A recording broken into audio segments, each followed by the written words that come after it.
Welcome, Dr. James Beckett, Sports Card Insights. I want to thank my sponsors, Topps, Panini, Upper Deck, Heritage Auctions, Huggins & Scott Auctions, Mike Stadium Sports Cards, Burbank Sports Cards, ComC.com, and Beckett Media, Beckett Grading, Beckett Authentication. So here's an episode for your listening enjoyment. I think the wheels were turning in 48. Yeah. I don't think they hit the ground until 49. So do you think that the Leaf cards were planned after they saw the success of 48 Bowman baseball, which really was not that widespread, I don't think, but they must have seen that and say, we can do that. And then later on in 48, they're getting it going. So going back to George's interview with Marshall, he basically said Saul was not a sports fan, even though he lived close to Wrigley Field. When you start taking the factors, again, the ones that we can prove, right, that other entities within the Leaf brands were producing cards, I think that was always an avenue for them. They led with the pirate cards. When you lead with Blackbeard, and it wasn't just a card offering, Leaf was huge on the peripherals too. Send in 5 wrappers to us and we're going to send you a decoder ring. So it was a whole package. So I think they saw the popularity. The interesting stuff I found about the company, in 47, they consolidated. In 48, they opened up the new factory on North Cicero. They were a company on an upward swing. I think they were maximizing everything they were putting out. I think the cards fell in lockstep with that. Because in the effects that were at the History Museum in Chicago, there was a salesman package that was basically teasing 1948 as being this big year that they were going to open the North Cicero factory, and that they were also going to have a huge neon sign that was going to be on Michigan Ave. So how do we broaden our offering? This was a solution and a plan that they could say, okay, we're going to start in 48 with the Pirates and the boxing and the football, and then we're going to push it in 49 with baseball and then follow it up with another football.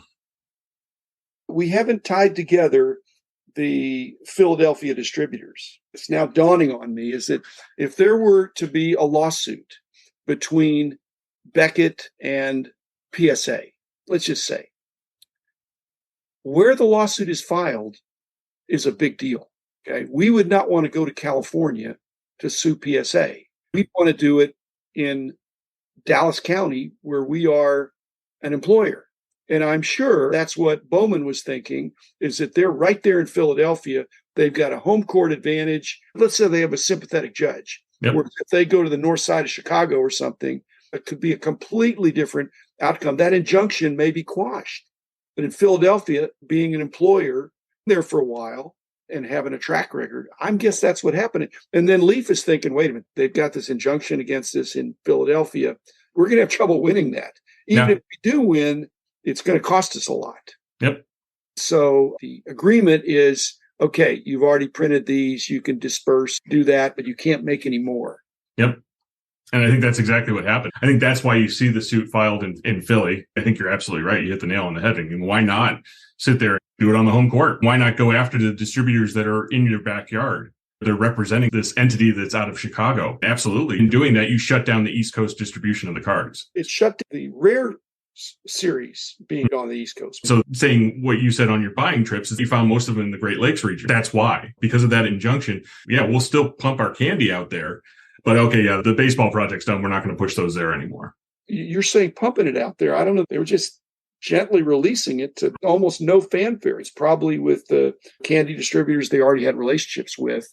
And they said, hey, take some more of these. Oh, that's exactly what it was. When you do the full cycle of Leaf's lifespan, you get into the sale of Leaf to Don Russ. And the primary reason that Don Russ cites as buying Leaf is for the distribution channels. So, it's the candy. It's candy-centric. There's no romantic view of Saul Leaf being this guy who wanted to start a card company. This was a vehicle to sell candy. That's it. That's how Topps got started. That's how Bowman got started. Cards. Yeah, it's all bubblegum centric, which is fantastic. But I've learned through doing all this that Leaf was not just bubblegum. They started producing bubblegum in 36. They produced all kinds of candy. When they brought all the brands in, it was Leaf Machinery. It was Chicago Biscuit Company. They did everything. And so this was just another arm, just another way to push candy for them. It's a little passion project, something I'm getting to do with my dad, which has been awesome. He and I share things back and forth. He's a retired scientist and loves doing research stuff. I give him crazy things to track down and he tracks them down. And then I try and connect the dots. Like I said, If this is a 49 set, then there's a lot of Jackie Robinson collectors that overpaid. Oh, yeah, absolutely. That to me is like the biggest problem. And that's not fair to absolutely. Well, change the rules many decades after the fact. Yeah, and I think you're absolutely right. The toughest sell in my book is trying to get it acknowledged. Now, you and I can sit here and we can go, yeah, it was probably 49. But from your point of view and from what you did, you had to sit there and go, okay, it's got a 48 copyright on it, even though the backs of every single card are referencing the 48 season. There was writing that was done in 48. So in the most abstract sense of the word, the set was produced partially in 48. So it's like you have to pay that one off.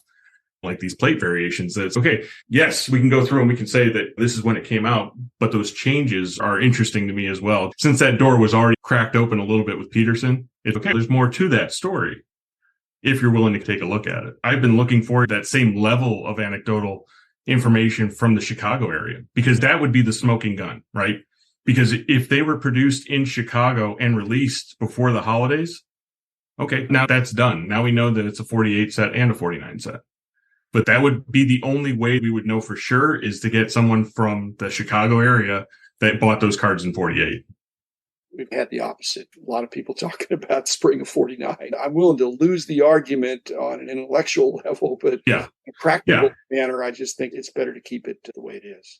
Yeah, no, I think it is too. But there is room for recognizing that there are some more special cards that float in there just by virtue of how they produce the cards and how they updated and changed them. They're just so expensive now. To go after a master set would be pretty crazy. Yeah, you wouldn't be able to. None of those same colors, like that magenta color, never shows up in the short print set.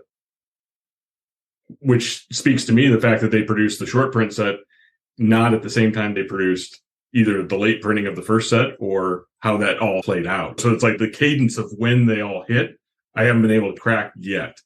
But it does make it interesting because it's like, all right, 49 of the cards are short print. 49 of the cards are readily available, but then there's another 49 that some changed, some didn't. Sam Chapman didn't change. The only way that you know that he appeared later was that there's a card that has magenta ink on it.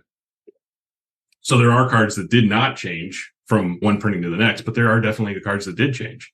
And they fall pretty much in line with, from what I've seen, with the population reports. Just going through and seeing the Peterson, the ratio at which those are produced and how many black hats, how many red hats there are, they fall in lockstep with that.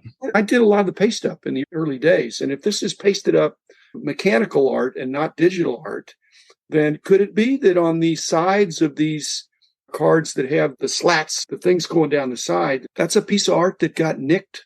And that was something that was placed on there and then got knocked off in the wax. Either way, you would have to make an actual physical change to the plate, because either the side stripes were there, but all of those side stripes appear with detailless hats. So if the slats were there with the details on the hat, then I'd say, yeah, absolutely, because those would have both been subtractions that could have been done on press. But because there's a subtraction on one plate and an addition on the other, that's a plate change. But I'm saying the plate change is based on the pasted up art being changed. It wasn't digital. They couldn't just run it back through. They had to take that same mechanical art, and when they're messing with it, they're thinking, okay, this will make it look better, or we don't need that. And that's where, again, it would have to fall in with another change just to put it at a certain point in the print. Because it was interesting, because talking with Steve about this is that he was like, why wouldn't they have started with the brighter caps and then added in the detail later? And I'm like, don't think that's the way it happens. But then Ted would validate that with the cards that he had in his collection. It's the cart before the horse, the egg before the chicken. It's just trying to figure out, again, why would you add the color to the background and then remove detail from the cap?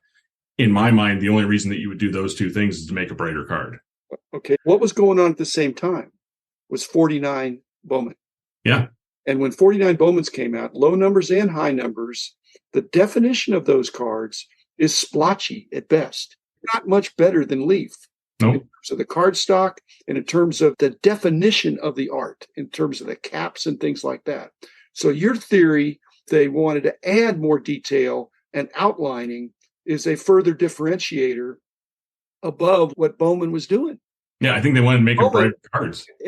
The black lines you're talking about, delineating and sharpening the image, those ones are better than the Bowman, because the Bowmans are poor quality. And again, that's another reason why the 48-49 Leaf Jackie Robinson is esteemed more than the 49 Bowman Jackie Robinson, which is also a great card, but it's not super attractive. It's very monochrome and very blocky looking. I think it's the same process. But I'm saying it's the same first process. Yep. But then Leaf maybe went back and said, you know what, we can add some more. We can improve the black plate to put some definition here. Therefore, we'll look better than Bowman. Or they look at that 49 Jackie and see the brilliant red background and the blue hat, and they look at theirs and go, that pops. And then they look at theirs and they go, ours is a muddy cap. We strike the detail out. Now we've got a brilliant blue cap.